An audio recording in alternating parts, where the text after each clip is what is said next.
हर साल कार्तिक मास के कृष्ण पक्ष की एकादशी को रमा एकादशी होती है। इस दिन भगवान विष्णु और माता लक्ष्मी की पूजा की जाती है। माता लक्ष्मी के नाम रमा पर ही इस एकादशी का नाम रमा एकादशी है। मान्यता है कि इस दिन माँ लक्ष्मी और श्री हरि का विधि विधान से पूजन करने से मनोकामनाएं पूर्ण होती हैं। कहते हैं कि जो लोग रमा एकादशी का व्रत रखते हैं उन्हें व्रत कथा जरूर सुननी या पढ़नी चाहिए। मान्यता है कि ऐसा करने से शुभ फल की प्राप्ति होती है और हर मनोकामना पूरी हो जाती है। रमा एकादशी व्रत की संपूर्ण कथा। धर्मराज युधिष्ठिर कहने लगे कि हे भगवान, कार्तिक कृष्ण एकादशी का क्या नाम है, इसकी विधि क्या है, इसके करने से क्या फल मिलता है, सो आप विस्तार पूर्वक बताए। भगवान श्री कृष्ण बोले कि कार्तिक कृष्ण पक्ष की एकादशी का नाम रमा है। यह बड़े बड़े पापों का नाश करने वाली है। इसका महात्म्य मैं तुमसे कहता हूँ, ध्यान पूर्वक सुनो। हे राजन, प्राचीन काल में मुचुकुंद नाम का एक राजा था। उसकी इंद्र के साथ मित्रता थी और साथ ही यम, कुबेर, वरुण और विभीषण भी उसके मित्र थे। यह राजा बड़ा धर्मात्मा, भक्त और न्याय के साथ राज करता था। उस राजा की एक कन्या थी जिसका नाम चंद्रभागा था। उस कन्या का विवाह चंद्रसेन के पुत्र शोभन के साथ हुआ था। एक समय शोभन ससुराल आया। उन्हीं दिनों जल्दी ही पुण्यदायिनी एकादशी भी आने वाली थी। जब व्रत का दिन समीप आ गया तो चंद्रभागा के मन में अत्यंत सोच उत्पन्न हुई कि मेरे पति अत्यंत दुर्बल हैं और मेरे पिता की आज्ञा अति कठोर है। दशमी को राजा ने ढोल बजवाकर सारे राज्य में यह घोषणा करवा दी कि एकादशी को भोजन नहीं करना चाहिए।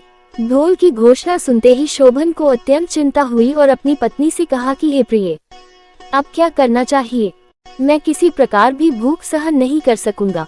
ऐसा उपाय बतलाओ कि जिससे मेरे प्राण बच सके, अन्यथा मेरे प्राण अवश्य चले जाएंगे। चंद्रभागा कहने लगी कि हे स्वामी, मेरे पिता के राज में एकादशी के दिन कोई भी भोजन नहीं करता।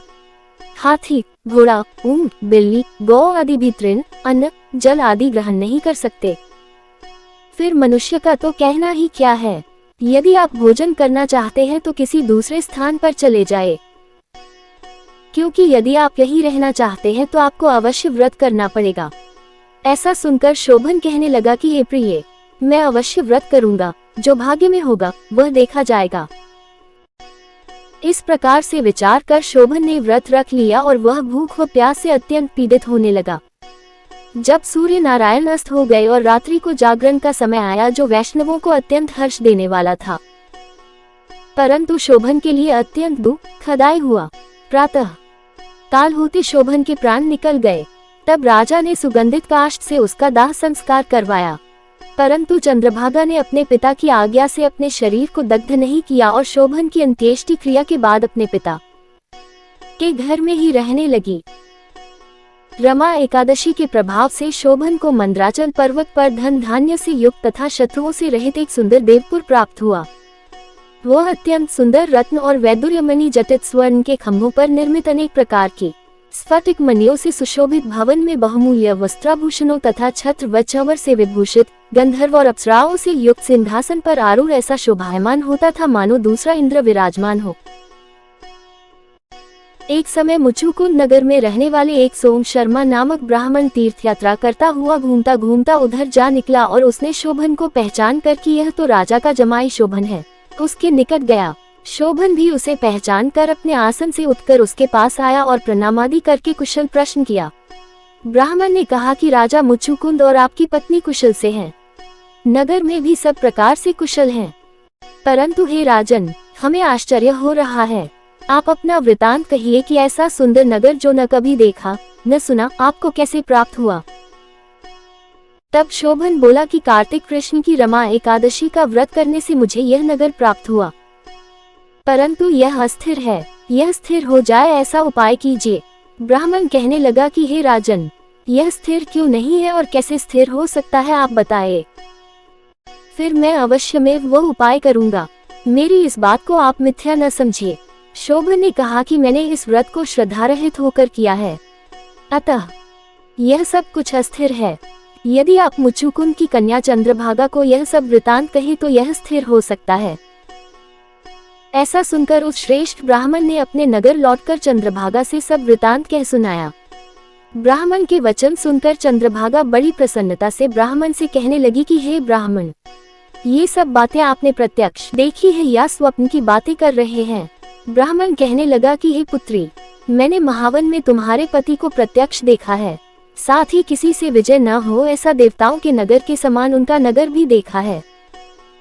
उन्होंने यह भी कहा कि यह स्थिर नहीं है, जिस प्रकार वह स्थिर रह सके सो उपाय करना चाहिए। चंद्रभागा कहने लगी, हे विप्र, तुम मुझे वहां ले चलो। मुझे पतिदेव के दर्शन की तीव्र लालसा है।